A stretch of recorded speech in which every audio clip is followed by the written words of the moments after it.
ابھی آپ کے سامنے ہم پڑھ رہے ہیں، اس کو پڑھ کر کوئی چندہ یا کوئی نذرانہ لینا ہرگز مقصد نہیں ہے، بلکہ مقصد یہ ہے اس کلمہ طیبہ کا جو نور ہے یہ نور ہمارے دلوں میں آ جائے۔ اس کلمے کا نور کہاں آ جائے؟ ہمارے دلوں میں آ جائے۔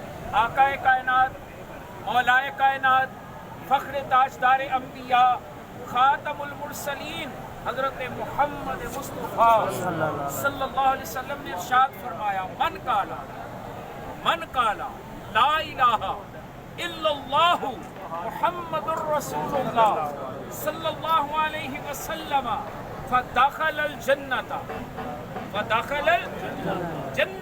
بلا حساب و بلا عذاب، کہ جس نے ایک مرتبہ اپنے دل کے ساتھ یہ لا الہ الا اللہ محمد الرسول اللہ صلی اللہ علیہ وسلم پڑھ لیا تو بغیر حساب کتاب کے وہ جنت میں جائے گا۔ سبحان اللہ۔ بغیر حساب کتاب کے کہاں جائے گا؟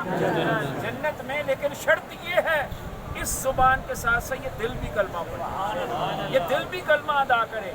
حضرت آقا کائنات علیہ السلام کی ایک اور حدیث ہے جس میں حضور صلی اللہ علیہ وسلم نے فرمایا کہ تم اکثر اس کلمہ طیبہ کا ورد کرتے رہا کرو۔ سبحان اللہ۔ اکثر کیا کیا کرو؟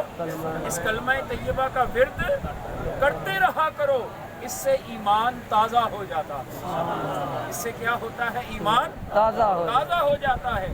اور اس وقت ہم بڑی عظیم بارگاہ میں حاضر ہیں، حضور سیدنا داتا گنج بخش علی بن عثمان الحجویری رحمۃ اللہ تعالیٰ علیہ، ایک اللہ کے ولی کامل کی بارگاہ معلیٰ میں حاضر خدمت ہوتے ہوئے ہم سب کو دل کی گہرائی سے مل کر اس کلمہ پاک کا ورد کرنا ہے۔ کوئی بھی خاموش نہ رہے، سب محبت سے پڑھیں لا الہ